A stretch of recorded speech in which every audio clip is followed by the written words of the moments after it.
The time has come for another episode of Roll for Crit Podcast, the official podcast for rollforcrit.com. I'm Will Keeler. I'm Jonathan Estes. Happy Passover to any Jewish people out there. And I've got some board game news. Oh, what? On this day, Yeah. 5 famous board game developers all died after hearing that Prince died. That's what's happening now.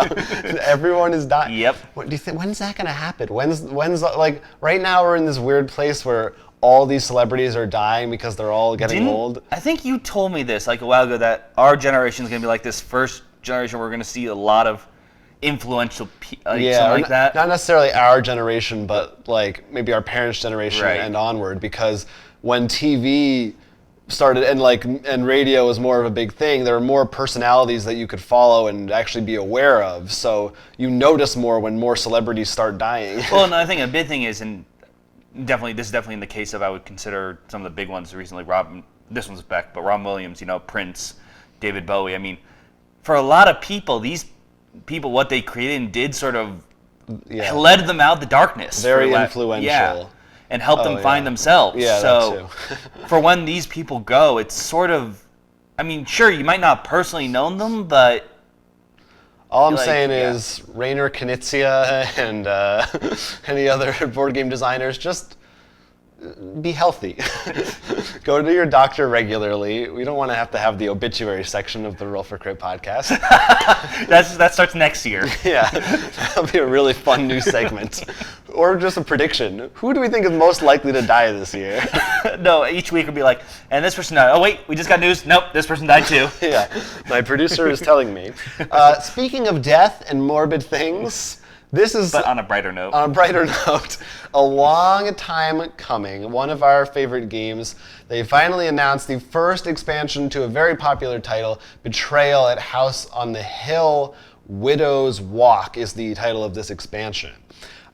We did a playback for this, and I know, although I didn't rewatch it or anything, I know that in that video we talked about the kind of stuff that we would want in an expansion for this game. What this is giving us is, if you're not familiar, this is a haunted house tile laying game. Well, if you're not familiar, watch our playback. Watch our playback. It's a cooperative game that kind of somebody becomes the traitor usually. Yes. And it's this new set has 50 new haunts scenarios, as well as some new cards, new tiles, and included in those tiles, you can now go on the roof of the house, instead of just the basement and second and third floors, first and second floors actually. And what's cool about some of the haunts is they got a lot of different influential people from the board game world and other geek culture. So the creator of Adventure Time wrote one of the Penny Arcade guys did one, the guy who did Risk Legacy did one, and of course like Bruce Glasgow, who designed the original Betrayal, is in there. So very cool, lots of big stuff. Does it sound like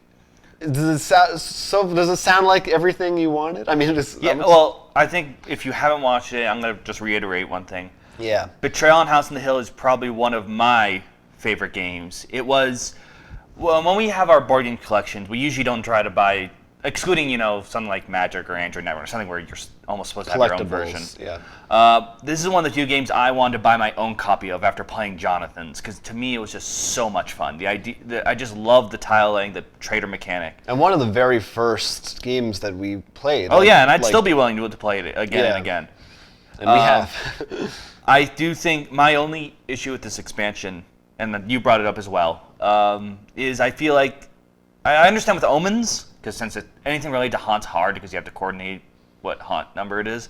But in terms of items and events, I feel like they could have bumped up the number of interior. I don't think there's nearly as many as there could have been. Yeah, they said I think it's 30 new cards total. Of all split between items, all omens, and events. Right. And yeah, that's the thing that I feel, and I think we've probably said some of this in our playback video, so if we're repeating ourselves, too bad. I think it's been enough time. Right. The problems that I had with Betrayal were not really the haunts, or that I really wanted more of them. Even though I love more of them, we still haven't done all of them. Especially the fact that we're getting all these people to write the haunts. Right. No, it's cool. It's awesome. Right. But as far as the base game is concerned, like we still have plenty more we haven't seen.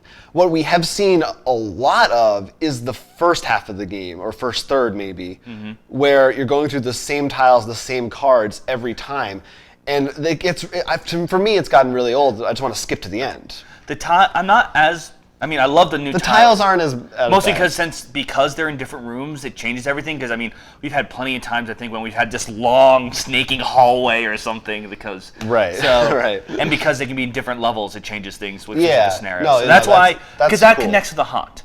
But still, overall, even with the I guess complaints I have, I'm still super excited because I love this game still so much. Yeah, no, I agree. I mean, it's something we wanted for a long time, and hopefully they have more of these. Well, the fact I didn't think about adding a whole new floor. No, that's cool. And that's really exciting, and I think that's... So I'm still hoping, though, that maybe there are some tweaks to... Like, what I want is tweaks to old haunts. Maybe, like, new versions of the haunts. Well, no, I think they might do that, actually. Because, well, think of the fact if you're throwing in a new floor, that certain haunts might make more sense because there's a roof. Right. So I don't think that's outside the realm of possibilities. I think I almost would rather have another new edition of this game than just an expansion. There's a lot of stuff really in the core, some of the mechanics that I still feel like are a little clunky with like combat and moving past people, and then there's like, you know, of course the notorious health tracker things that always fall off. This has always been a game of very much of theme over mechanics. Well, I think one of the things I would like to point out now is I'm hearing between us a lot of negatives, but you should realize the reason you're hearing that is because we've played it so much. Right. This is coming from a place of we've played this game like we've been able to analyze a lot of the cracks that you wouldn't usually get if you played something maybe once or twice or whatever. Right. No, it's from love. I feel like I'm usually harder on the things that I really like. maybe that's not. So true. you really love Batman v Superman? I loved it so much. So I don't know. So I'm really happy that they announced this. We don't have a price yet. It's coming out in October, so for Halloween. But whatever they do with it, it's just exciting to hear movement on it. Yeah. And overall, it's something to check out and not check out the base. Because like we said, we've played a lot, and you mentioned before, we still haven't seen every one of the scenarios. There's still plenty I'm still angry at the one scenario you got to play. Oh, the Thing one? Because that just sounds so cool. Yeah, there's cool stuff. And I do think another thing we should mention, because this game's been around for so long, and this is the first expansion, they've had a lot of time to see how other games have done things. So doing a lot more interesting haunts. Yeah. Definitely very.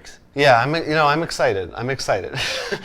All right, so we'll let you know how that turns out. Of course, I'm sure everyone watching this will probably own or buy a copy. Now, Hearthstone is the big kid on the block. It's definitely, I would say, in terms of digital card games, it's probably one of, if not the king. Even like I think it is. Even Magic. People no one play online as much. Yeah, they play real Magic. Yeah. But if you're playing a card game online, it's Hearthstone. It really is. Well, another contender has stepped up to the field, and that is Bethesda with their new game, Elder Scrolls Legends. Mm-hmm. Have you watched the trailer for this or read anything about it? A little bit, but I haven't watched the trailer or anything. Well, it's basically Hearthstone. Mm-hmm. What separates it from Hearthstone is, obviously, it's themed around the Elder Scrolls series. Mm-hmm. There are also, the big thing is there are 2 sections of your playing field I remember that don't affect each other. Right. So it's supposedly their goal is to make it easier for comebacks to happen, sort of, so that you can't get crushed as easily. So, for example, if someone puts an amazing card out in the field, if you still have another section that will hopefully be open that you can move in on without feeling like you just lost instantly. And they did a couple other things, I think, to that end as well. But by and large, it looks like Hearthstone. I scratched the surface of Elder Scrolls of Oblivion and never played any of the other ones. I don't know if I've played a little Skyrim. You've played a little of Skyrim. But I'd never played any WoW either. Right. Well, I played Warcraft a little bit, then I liked Hearthstone. Well, here's the thing that when I saw it confused me a little. Well, not confused, but I'm interested in. The Elder Scrolls, and frankly, Bethesda, what they're known for, their games that really sell, is because they can make a huge open world story. And I think that's one of the reasons people love, and in particular with Skyrim, is because of these open worlds, and maybe the coding is also the mods community. Right. There's. And this doesn't seem in my head to. Well, I think that. But at the same time, everyone loves Elder Scrolls, so I'm very curious. People also really like the lore of it. Yeah. And Warcraft has the same kind of lore, and I think that's what they want to capture is like, oh, it's those creatures that I know and love, right? I mean, right. that's, I think, the one thing I'm surprised, which I would think, I think that would have been picked up on making their own digital game, is actually The Witcher. Because if you recall, they had their card game in the game, right. which everyone loved. I think it's not quite expansive enough yet. Like, there's not as much to draw on for cards. But even like maybe it's not as a collectible card game, but maybe just a card like. Well, they did have the digital version of the physical board game that they released, which is a weird thing. No, but I mean like that card game, which we know was a success. Exists, right? No, that would be kind of neat. But I guess they want you to buy the game to play. I don't know. Well, no, I mean even like as an like it's more of a spin-off thing. Yeah. No, that would be cool. Even if they made a physical version, that's where I think The Witcher. Like, well, that's we'll why see. Like, I mean, you think there's going to be a whole bunch of these now? Well, it might depend if this is successful. I mean, we'll see with this, but I feel like this is going to end up like World of Warcraft. I mean, literally, World of Warcraft. Yeah. How when that came out, everyone's like, we need to make our own MM. You know, there was an Elder Scrolls Online, which got mixed. Yeah, but I don't. That was like way after, I think, before the rush. True, they're a little timelier this time. This is the Hearthstone rush. For me, just based on the look of it, right? I personally much prefer the way Hearthstone looks, which is very colorful. So colorful and bright. And there's also, you know, while you play, there's like a gong and like stuff you can click on. This one, it just looked like a gray-brown table with some clock. It looked really boring. That's sort of the trend of, you know, AAA games nowadays, and they think that sells. I mean, like, look, Dark Souls, Fallout, I mean, even Destiny to an extent. Elder Scrolls. Yeah, no, I hear you. At the end of the day, I don't think this is going to draw. If you're playing Hearthstone, I don't think this is going to steal anyone from it. Well, the other issue is I don't think to bring up, which we've already seen with collectible trading card games, even LCGs. Playing more than one is very hard. Right. It's already getting hard. The Hearthstone just had another expansion. They've had a bunch. What was it, like Rise of the Ancients? Something like Elder that. Gods, something like that. Yeah. And that's interesting because I also know they did new standard rules and everything too. Right. So. Yeah. We could check back in on that. But we'll see. Talking about card games. An interesting. A few people are actually suing Wizards of the Coast.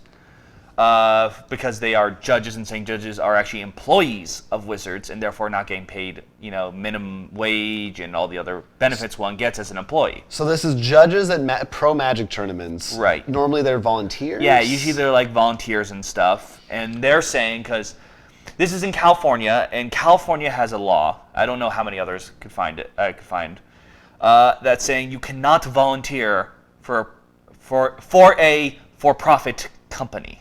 Huh. Okay. Therefore, they're arguing they are employees. I got the solution. Just call it an internship.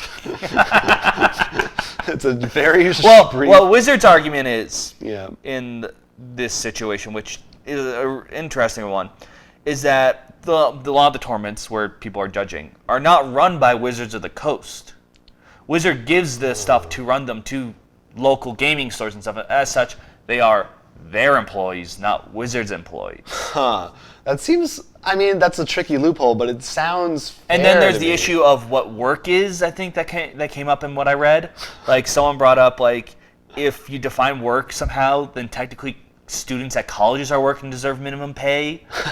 Like, it's a really interesting thing to see come up, because, I mean, considering how we're also seeing a lot of arguments about raising minimum wage and workforce issues.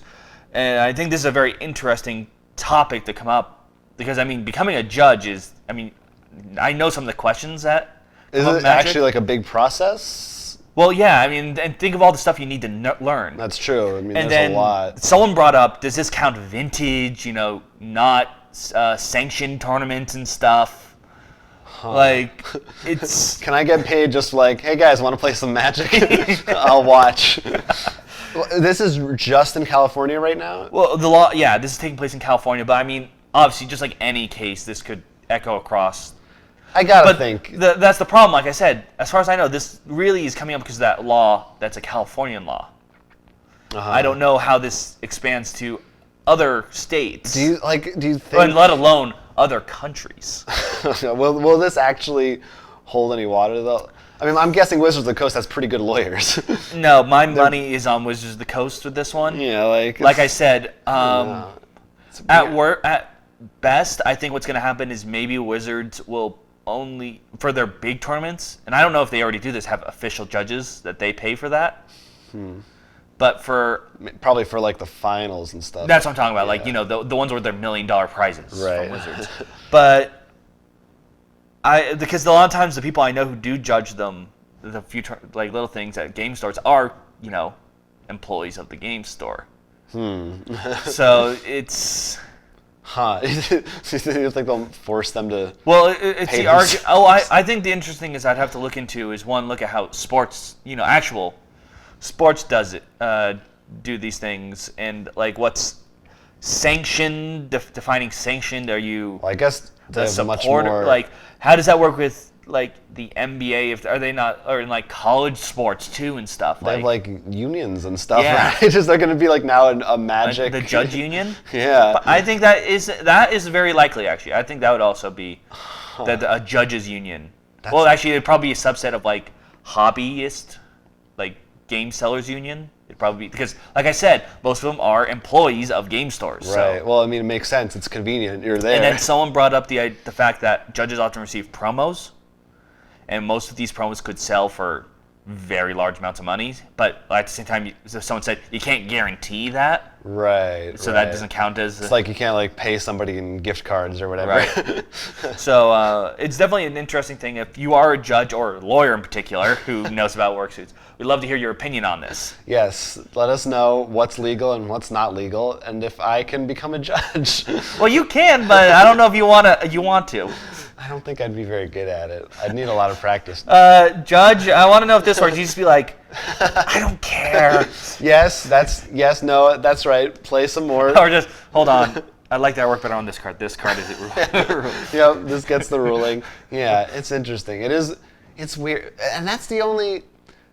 Magic isn't the only game that has tournaments. Correct. I wonder if... So depending on the outcome, this could spread out.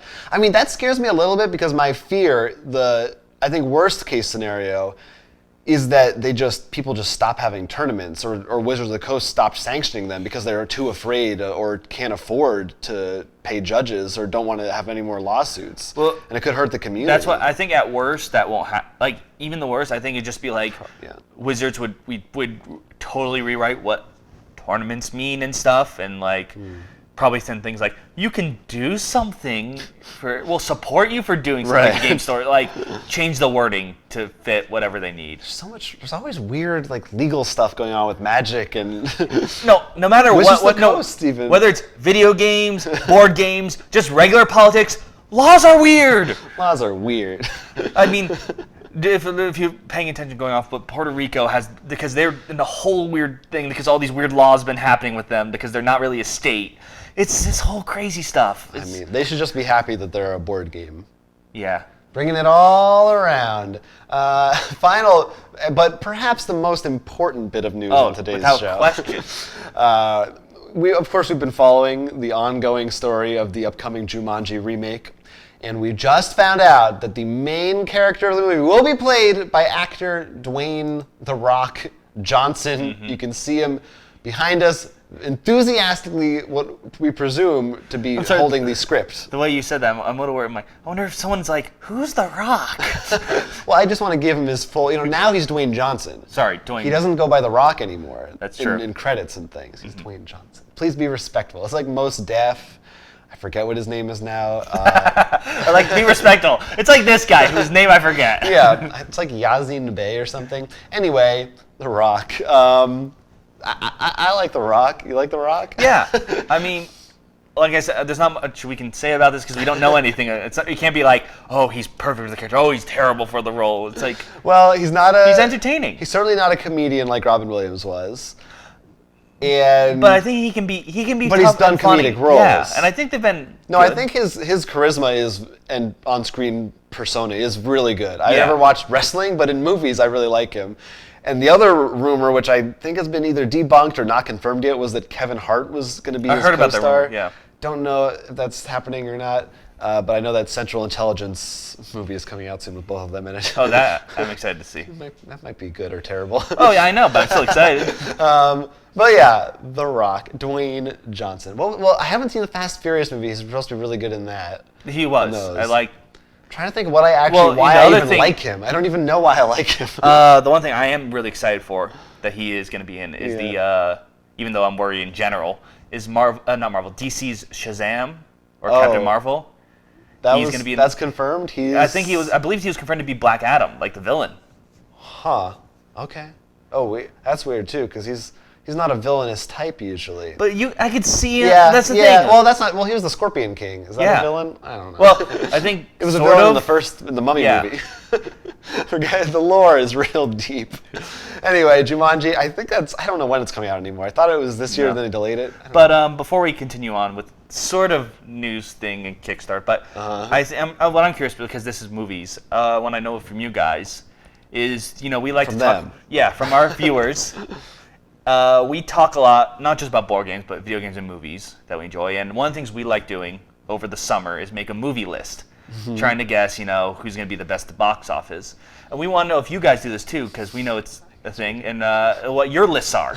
Because in particular, recently we just looked at this summer, and it's a doozy this summer. Yeah, this is not a thing we invented there, but there's a website you can find. We'll put a link to it if you're so interested. Where we predict.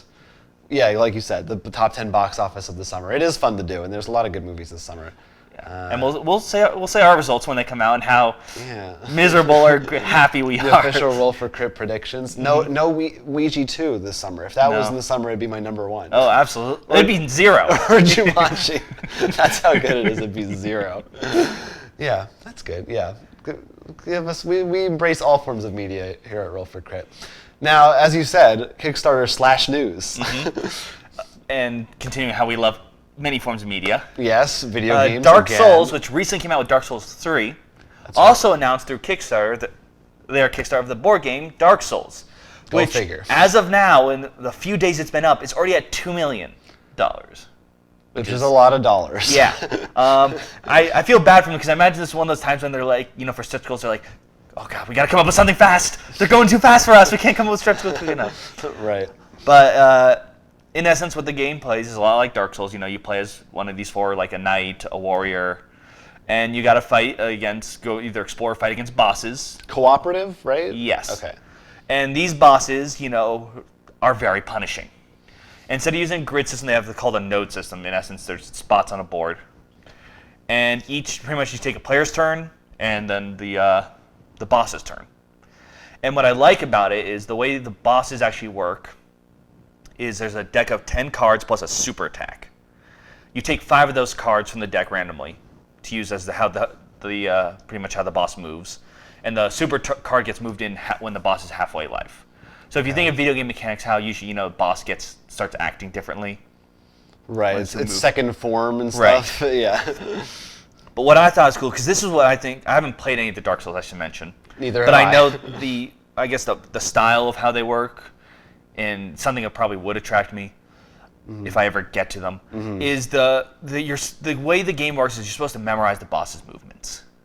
Like even some of the simpler games, like Monster Hunter has a similar mechanic when you're supposed to look and be like, okay, I recognize that he's going to do a lunge, or he's going to set the entire place on fire, I should do this. And the game actually copies that. The 5 deck cards, you go through each time, and once you hit the bottom one, you don't reshuffle. You just flip the deck back over. So if you're paying attention, you should know what's coming up. So it really captures that much more strategizing and memorizing how the boss acts. But at the same time, because it's the 10 cards, and they can be in different orders, and once that super card gets in, you do shuffle, so you change the order up.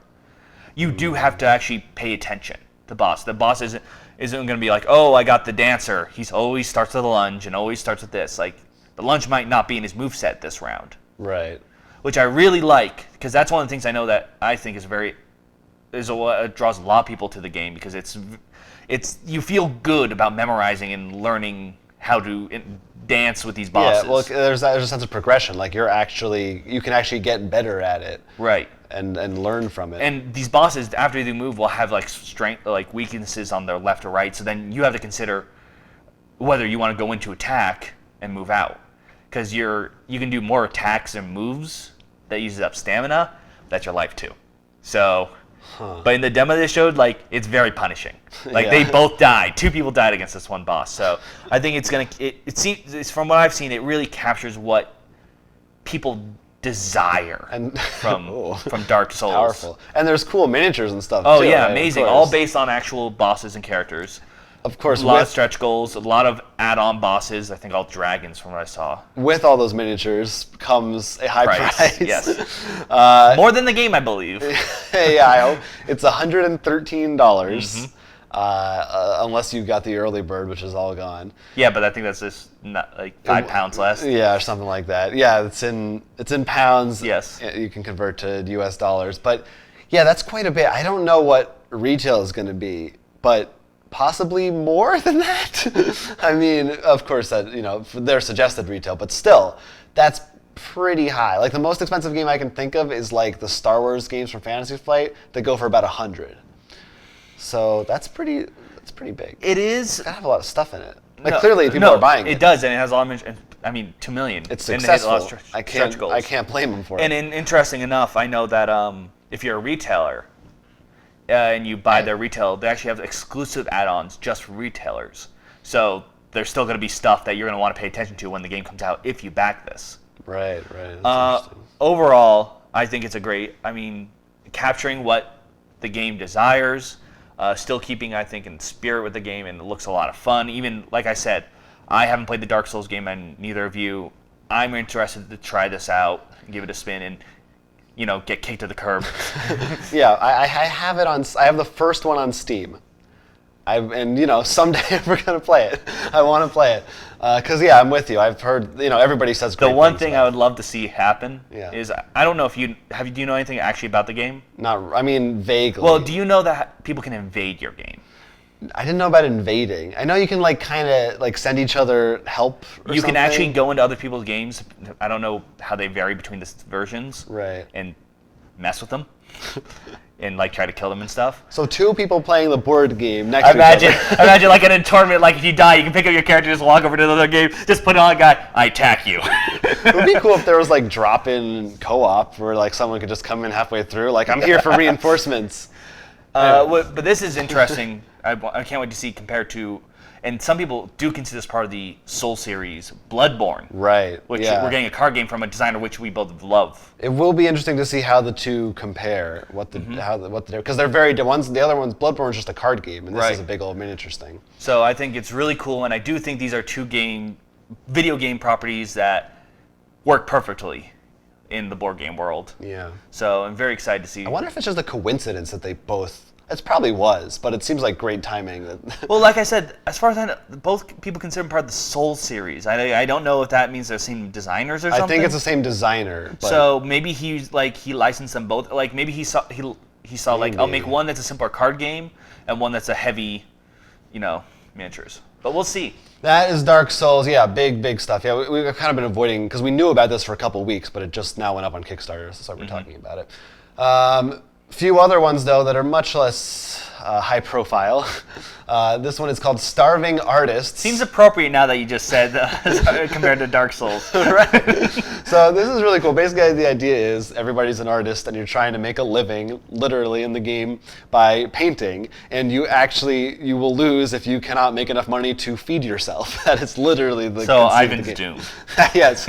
Our friend Ivan and coworker who often starves his family. Famous for starving his family in Agricola. So you're collecting famous artwork, and like the game we talked about last week, Project Gallery, there are actual artworks in this game, but you're buying canvases, and the way that you finish them, you're painting them, quote unquote, there are like Cubes basically that there are right. square places missing, and you have to get the correct color cubes and put them there. Once you've done that, you can sell it, you can make money, and you're competing with everyone else for room in the marketplace to buy more canvas, to buy more paint, to sell enough to make money, to buy food. So I think it's a really funny concept and a very interesting take. Placing cubes is really smart. Yeah, no, I mean, it's really cool to look at the picture. And I just want to mention, it seems really funny whenever a game about art comes up, both of us are both like, oh boy! Yeah, I don't like know some why, reason, it's just neat. Yeah, we both get excited about it. Sometimes, like, I'll look at it and I'll be like, oh, I've seen a bunch of these, but like this one, they've managed to find interesting spins on it a lot of the time. I don't know what it is. And there still aren't saturated that much. We don't have a ton of them. You mean it's not Zombie Cthulhu? Right. I can't wait for that one. Zombie Artist. Don't joke. They'll make it. It's gonna be the same thing, but like Zombie With the Mona Cthulhu Lisa. expansion. Now that I'll buy. So this one goes for like $29. Yeah, I was right, $29. So you can check that out. And then I have another one to tell you about, which is an RPG called Noirlandia. It looks a little weird if you see the picture. When I first saw this, I thought you cut off the top and that's like the bottom of the words. No, it's just ink stains or something. It looks very X-Files fonty. Anyway, this is a role-playing game. Guess what? Based on noir and detectives and stuff like that.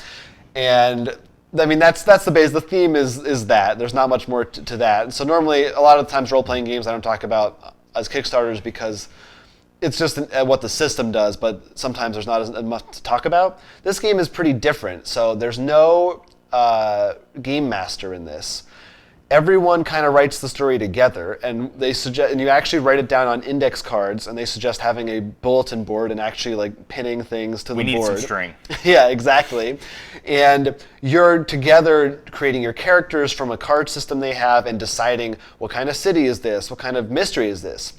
And the way you progress, I think it's designed to be played in one-time sessions, is whatever the scenario, whatever the mystery is, you found a body or whatever, you make up a clue and you say like what you think happened, and then you will roll dice and find out if that lead was good or not. And then you use that to go on into the next thing, and that's how you, and once you've solved a certain number of leads, you solve the crime and win the case. First off, because this is the first time I've been hearing about it. Mm-hmm. Already a big fan, because I know one of my biggest issues that I've told you plenty of time about is I feel bad for you in particular, because you're usually the GM. Which I enjoy, but sometimes you want to. Yeah, well, because I want you to experience the other roles, and giving everyone the chance. Yeah. Two, I love noir. You love noir, so that's no biggie. Yeah. And three, it doesn't feel like. I mean, correct me if I'm wrong from your description. It's like it's still just noir. It's not like noir but Cthulhu. No, as far as I know, it's pretty. Not crazy. Anything else mixed in there? They do have a couple scenarios that come with it that you can use if you don't want to make everything from scratch. But I think they're all still that. But I mean, giving you that almost come with limitations is sometimes nice. Yeah. Because we're so used to an RPG being like, all right, I now have psychic powers and I can like. I should say this is based on another RPG system called Questlandia, which I have not taken part of, but I assume it's the similar. I think this is where they got it from, but I'm much more interested in this noir theme too, which is kind of cool. So yeah, that is Noirlandia. That goes. It's for only $10. You can get the PDF.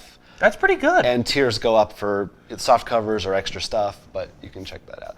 Finally, another non-traditional board game, very non-traditional.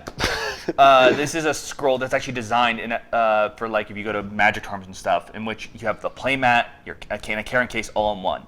As you can see here, you actually have the playmat that has little magnets on the end, so it rolls up and clicks. Or in this case, it unrolls, and you can actually click the case off, and has room for like an entire deck, extra cards, dice, tokens. Wow. Which to me is really nice, because I know for me a lot of times when I went to tournaments, it was sort of a pain to carry everything. And giving this nice case, and they actually did artwork on this. The picture you see is plain, but they actually did artwork like of, it's not Magic the Gathering, but they have a mountain, a plains, a forest, an island, a swamp. The colors, as well as a couple other things like based on like Yu-Gi-Oh and stuff. Okay. And I think it's just a really nice. If you go to a lot of tournaments and stuff, it just seems to be something really nice to just be able to have this one tube. No, that sounds That has awesome. everything. I'll say it's only $10. No, that's just for one. the playmat. Oh, well, there's more stuff. Oh, there's For stuff the case and the playmat is $65. Oh, wait, what? The playmat itself, if you just want the playmat, not the carrying case, So is $10. does the playmat still have like the cool any magnets and stuff, or just a playmat? I think it still has the magnets, but you don't get the case. Oh, okay. But still, I think that's pretty good. Like I said, if you go to a lot of tournaments and stuff. True. No, that's true. If you're dedicated. Otherwise, I was like, I'll buy one for $10. It does sound really cool, though. I like the concept a lot. No, I definitely. If I would go, I don't go as much anymore because I just don't have the time. But it would be something I would really look into. Now we just need a solution for X-Wing. No, we don't. Just carry this No, around. you know what we need a solution for? Arkham Horror. There's no solution to Arkham Horror. It's the problem that will plague us forever. So that's Scroll Play. That's up. Those are our Kickstarter Pickstarters for the week. Why don't we quick run through just a few viewer comments that we had. Last week we were talking about Monopoly McDonald's and possibilities for other restaurants and other promotional deals. I got some major deja vu with this because I feel like we had this same exact conversation last year and maybe the same exact comment from the same exact person. I don't know. I could be losing my mind, but it was deja vu. Well, you think you're being recorded right now when you're sitting alone in an empty warehouse. It's a real trip, let me tell you. So Tick is Great had the following suggestions. Checkers or rallies with Formula D. It makes sense. I was hoping you'd say obviously. checkers with checkers. No. You know, that seems a lot. That makes a lot more sense. For Long John Silver or Captain D's, I don't know what that's either West Coast or Midwest or something. I don't know what that is. Eldritch Horror, like horrors from the sea. I don't want to eat it. Long John Silver, Cthulhuian. Enjoy lobster. our human fingers. I don't know if they are. That's weird. White Castle Pandemic. Yeah, we did that one. Hardee's Hungry Hippos. That could apply to really any restaurant. I think is a quality one. Actually, I think that'd be great for White Castle because it's just the small burgers. You're just like crave casing. You just got to see who can eat the most. That's true. Is there any restaurant that feeds you white pellets? Not yet. I'm working on it. Astronaut food, Dippin' Dots, Hungry Hippos. That's the closest thing. So there's that. Ziltoid Omniscience. Omniscience. Don't even. Ziltoid. Maybe top 3 names. It's for commenters. It's a close call. I thought you were saying that was No. I was like, what the? Sorry. What? This is the next person's Okay, because I was username. like, what fast food place is that? You don't know Ziltoids? Oh, they make a fine sandwich. He had some thoughts about Pandemic Cthulhu, which still isn't out yet. But people are still talking about how his or her problem, I don't know, Ziltoid, with Cthulhu Mythos games is that they either go very hard on the complexity level or very light. It's either Arkham Horror or Elder Sign, and he's hoping that Pandemic finds the middle ground of the two. I think we've had some success from Kickstarters, in particular, finding some of those middle ground Cthulhu games. I'm thinking of that Shadow of the Elder Gods. Was that the name of it? Yeah, that was like a pocket. It was a pocket game, but it was a bit more complex than usually seen, in a good way. But like I guess Arkham. he might, because his problem with Elder Sign was that not theme heavy enough versus being like so theme heavy that it was insane. So I guess it's very hard to, because in my mind, Cthulhu is just, Lovecraft mythos is just dripping with theme. It's like, it drips. It's so hard not to just go hard on it. Yeah. And then, and I think that's actually the rise of the easy games were because of that. Because we only saw these heavy, deep ones. It was like a balanced reaction to that. Yeah. But I think Pandemic Cthulhu, because Pandemic I think is the perfect example of a game that's a great gateway game. You say that, but as soon as it comes out, we're gonna get on your turn, draw a madness card and We'll see. I think that they'll handle it. And then Shiori was going back to way back, agreed with us about the Descent app, which is coming out. That what they really want from it is a bookkeeping component, being able to keep track of their skills, their items between quests, and what they also really want, maybe being able to make your own quests, and voiceover for the story parts of the campaign, because they said they, in particular, are not very good at reading the quest notes and sounding interesting. I love that for any game. Anytime that you have the option of a voice. I think we might have covered all this, but I agree with all of it.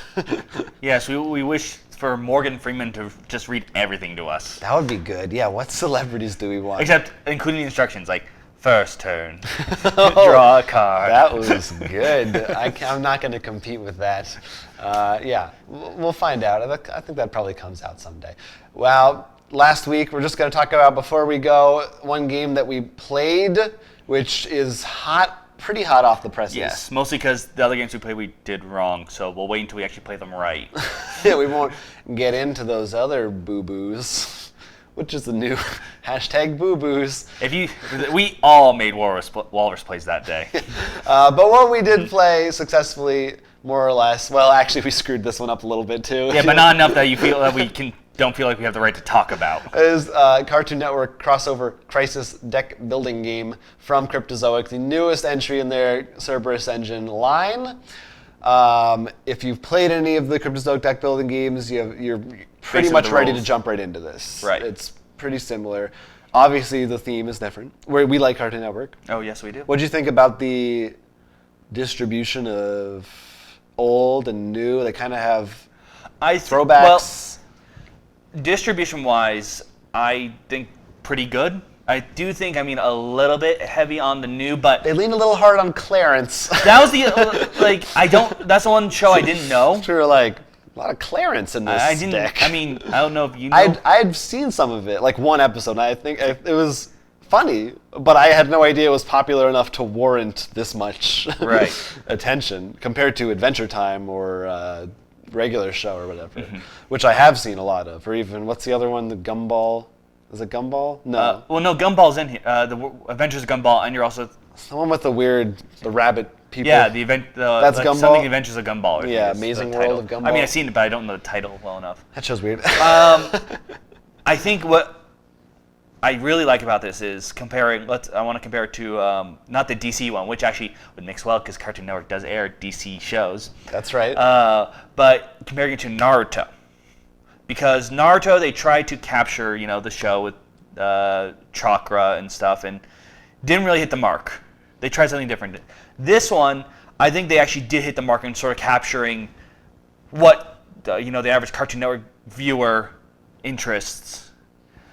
And what the shows are. Like, for example, in this, the heroes and villains actually will refer to male or female, or in cases like BMO, just hero. Right. Which I love. And like Johnny Bravo, he has to pay more to buy a female character, but is rewarded for playing female characters. Which is hilarious. Yes. And they really do capture the characters of the show, but at the same time, one of the things that's different, I feel like this works a lot better for a younger audience. A lot of the rules and stuff. The big thing being weaknesses. If you know that the game, usually weaknesses are punishments that actually hurt your end game score. In this, they're not punishments in the sense of hurting your score, but making you usually do stupid things or get punished. Right. In which case, there's actually a lot more ways to get weaknesses, which actually brings us to the event deck. There's actually events shuffled into the main deck, in which when they come out, you all have to do something. Or sometimes just the person whose turn it is. Right. It depends on what they are. Things like act out as a zoo animal, or the one that we have issue with, which we loved at first and hated, because usually they only last that turn, but was actually everyone gets a nickname. Right. And for the rest of the game, if you call someone not by their nickname, they get a weakness. Which you'll recall is very similar to a dungeon in Munchkin 6 expansion, which we talked about having such fond memories of being hilarious when we played it. But I think that was a simpler time in our lives. We were happier and more carefree, and the games didn't last as long. And in this, I didn't mind that one as much. Really? I thought that was the one everyone was... I mean, yeah, well, I agree. It was just that, well, first we accidentally put in too many cards so that the game lasted longer than it should have. Yeah, of the bosses in particular. Right, so... Because we're so used to the DC one just putting them... So what would you say? Maybe it would have lasted, like, maybe 20 minutes less, Yeah, at least? a lot less. So I think that would have gone a long way, because by the end, I wasn't so much tired of the nickname thing, I was just really wanted the game to end, and I was like... I do think my big thing with this is because I think the issue is maybe because how they did the game. In with DC deck building, you have all the main characters, but a lot of other supporting characters appear throughout the deck. The way they did this was pretty much they chose the shows you can see on the box, and they only picked from those shows. Right. And not that they're bad choices. Like, I love seeing Samurai Jack, Courage, Adventure Time. But because I think this really hits us, because we've been around for a bit longer, there's a lot of other shows we really would have loved to see. Like, the big one, I know both of us are shocked that Powerpuff Girls has no representation here. That's really weird. I wonder if it's because there's the new one, they didn't want to That might be it, confuse but, people. To me, that's, like, the big problem is because Cartoon Network is so hits a lot of things. Yep. I can't speak right now. All-encompassing. Thank you. That it sort of made me just hunger for more. Yeah. And just like even something that would be a bit more, because they cover so many shows, maybe even make it, because certain shows, even in this one, I could see could easily make their own set of cards. It is weird. Like, why couldn't they? They don't. It doesn't have to be a whole. It seemed like they really wanted if you like Adventure Time, they have like a fourth of. They're divided up evenly. Like each show gets equal representation. I would be fine if it was like there's a couple Johnny Bravo cards and then a couple Powerpuff Girls cards. I don't need a full thing. Like, I'm not going to feel bad. I'm going to be happier if I can see more variety. And, this show that I liked and this show that I liked. But I don't think that's bad as long as they follow through. I think, unlike the other ones, the Naruto and Street Fighter, I could see them doing, how there's DC Heroes Unite, DC... Oh, yeah, that'd be easy. Cartoon Network crossover and then insert title, and now we have Teen Titans Go, which would be hilarious because there's the DC one, Powerpuff Girls, and a couple other new shows. I think they successfully, unlike the other ones, really captured in a good mechanic a way to bring that would be fun to something different to the Cerberus deck building engine. Yeah, I was not as happy with the game.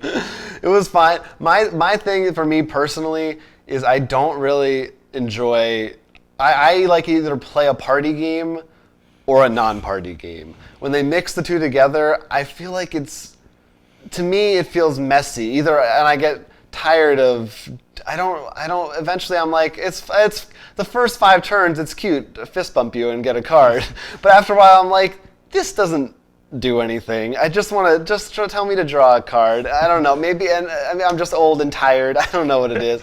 Especially when it tells you to stand up? Yeah, or put your elbows on the table. It's funny for a brief period of time, but... I don't know, it works for me. It doesn't add to the mechanics, it's just more stuff on top of it. To me, because the deck building game is so light, it wasn't an issue. But they didn't solve the deck building. They just said, here's more junk in addition to it. It's not like I'm playing a heavy game while doing party games. True. I'm not trying to think hard. It's not that it's overcomplicated. It's just, it doesn't really mesh for me. My other thing that disappointed me was, like Johnny Bravo, like you said, had a really funny, flavorful ability. I picked Dexter, who is just Batman, and maybe it's partially my own fault, but I was super bored because I was like, I'm getting equipment cards. I don't need to play this version of the game to get that experience.